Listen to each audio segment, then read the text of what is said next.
I just got back from seeing the Phoenician Scheme. Let's talk about it. Could you imagine falling in love with a man like me, by the way, hypothetically? You're drunk on 3 beers. Hey everyone, I hope you're all doing well. Before we get into this review, make sure to leave a like on this video as it helps out a lot and it's free to do so. But the Phoenician Scheme is Wes Anderson's 12th movie that he's directed so far and his 3rd movie overall this decade. And let me tell you, I really prepared for this movie as I did an almost complete watch through of all of Wes's films the past week, but the only one I couldn't find anywhere on streaming or at my local library was Bottle Rocket, but I'll still probably watch it eventually.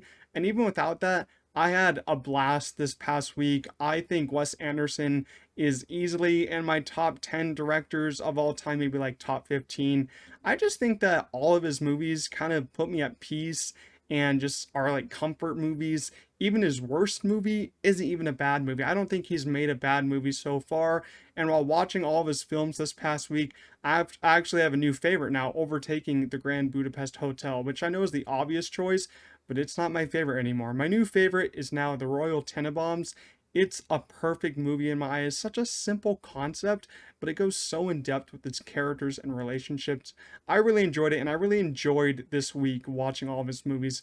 It's such a fun time. I really do recommend it. Just turning on all of his movies in one week and just having a blast. But now I saw the Phoenician Scheme, and let's turn our attention to this movie. And I gotta say, if you love Wes Anderson as much as I do as a director, you'll probably enjoy this movie like I did. I also, though, didn't really know what I was going into with this movie. I kind of watched the trailer once when it first came out, which I think was a couple months ago, and I really forgot what it was about. So I went in this one not really knowing the story, but I enjoyed it. You know, it's not as good as his best movies like The Grand Budapest Hotel, Royal Tenenbaums, Fantastic Mr. Fox, like his movies from like the 2010s. It's not as good as those, and it suffers from the same issues as his other movies this decade, being Asteroid City and The French Dispatch, and we'll get to those issues in a minute. But I would be lying if I said I wasn't entertained, because I really was. I think all of his movies are entertaining. Some of them have their flaws and have some rough patches in them, but I would never say that a Wes Anderson film is boring. It really flew by for me, this one overall. It flew by, I think, more than the Asteroid City did, even though I think Asteroid City is great. Like, it might be top 10 West for me, top 5. But I think Asteroid City is a little slower pace. This one is really fast paced. I think it's only an hour and 45 minutes. And even though I enjoyed it a lot, and I think Wes Anderson fans will enjoy it, I don't think it will connect with general audiences. And honestly, I don't think a lot of Wes Anderson's films, connect with them. I overall think if you're a general audience member and you've never seen a Wes Anderson film, this isn't the one to start with because you might find it boring and a little confusing, but I really enjoyed it.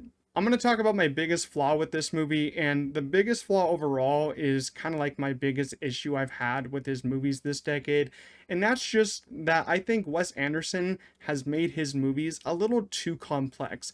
I think it's the story that he's made complex. I think his dialogue kind of still fits the same as it did in his earlier movies, his movies from 2010, but his story just really is trying to be too smart for his own good.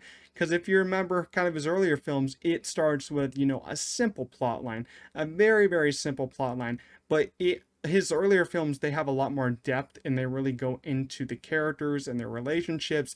That's why, like, The Royal Tenenbaums, Grand Budapest Hotel, Fantastic Mr. Fox, those are pretty simplistic movies with a very short plot line, I would say.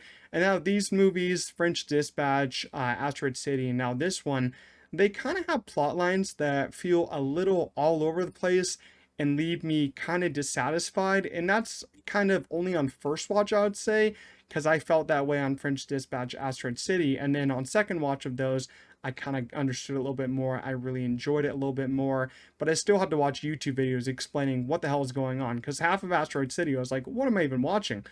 So I think that he's really making them a little too complex for his own good. I know some people really enjoy the stories that he's been making now. Some people hate what he's been doing now. And I feel like this applies to the Phoenician Scheme too. Because when the movie started with Benicio del Toro's character almost getting assassinated, I thought that was the movie's plotline. I thought that, people are going to try to assassinate him all over the world. He had to run away from people. But no, there's another kind of, side plot line that Wes Anderson tries to shoe in about him building, a new gap and having to fill that gap. And it's kind of interesting. He has to go around the world trying to get funding for this. It's an okay, B storyline, but I much really rather liked if it was just about people assassinating them, because I thought that was, the best part of the movie. But I'd still say the story is decent, but I just want him to go back to his more simplistic stories with giving more depth to his characters that he's been making. With that issue out of the way, I'll talk about my main positives, and I have a few of them. The first one being I found this movie to be extremely delightful to watch. I love the cinematography. I've always loved how Wes Anderson's movies look. A lot of people say he's just style over substance, but I will say I love style, man. If style's this good, I love it. I'm kind of like an OCD type of person sometimes, and his movies kind of calm that down because they're so picture perfect in the scenes and where everything is set. He really has a great mind for what he wants in the scene. I loved about him, and this movie is also extremely funny. I got a really big kick out of some of the line readings here. There's a basketball sequence of Bryan Cranston and Tom Hanks that was really good. And then at the end of the movie, there's a fight sequence between Benedict Cumberbatch's character and Benicio del Toro's character that was out of nowhere, but I really got a kick out of that too. And you know, with the Wes Anderson movie, you're going to have an extremely stacked cast, some new members to this cast, some old members that he brings in almost every movie, being, Bill Murray. He's been in almost every one of Wes's movies. But I will say, I think the best person that he's brought into this movie is Michael Cera. He is probably the GOAT of this movie. He plays an extremely funny character that I'm not going to get too into, but he has a little bit of a twists and turns happening with him throughout the movie. He is some of the best line readings here. And then I think Mia Thrapleton was also a newcomer to a Wes Anderson movie. I haven't seen her in any stuff, but I think she's really strong here too. She plays the one daughter to Benicio del Toro's character in this movie. He has 9 sons, but only one daughter, and he's gonna give her his estate because he's always getting assassinated. He's like, I gotta give the estate to someone, and so they go on the kind of a mission with Michael Cera's character. So it's kind of like I mean, Benicio del Toro is the main guy, but it's kind of a movie with 3 main people, being Michael Cera, Benicio del Toro, and Mia. And Benicio del Toro, man, he is a great lead here. He's also extremely funny, and I liked, I really love his voice, especially, in Sicario, and I loved him in the French Dispatch, so I'm happy that Wes brought him back here. He was my favorite part of French Dispatch. That painter storyline was absolutely perfect in my eyes, so I thought the cast here was really good too. So overall, The Phoenician Scheme is nowhere near Wes Anderson's best movies like The Royal Tenenbaums, The Grand Budapest Hotel, Fantastic Mr. Fox, but I still had a blast watching it. I still think it's a very entertaining time, and if you're a Wes Anderson fan like me, you will probably also like it a decent bit. But if you're not a Wes Anderson fan, probably watch another one of his movies before this, because you might find this one a little boring and a little confusing, because it takes all of Wes's things that he does in the other movies and kind of just amplifies it to 100. This one's really fun, as I said. It's a blast to watch in theaters. Has that classic, cinematography, set design, costume design that I really enjoyed.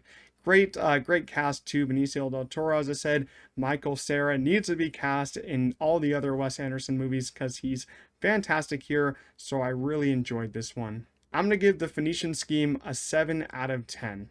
If you enjoyed my review, make sure to leave a like, subscribe to the channel. If you also saw The Phoenician Scheme in theaters, leave your own thoughts down below in the comments. But I'll see you guys in the next one. Peace out.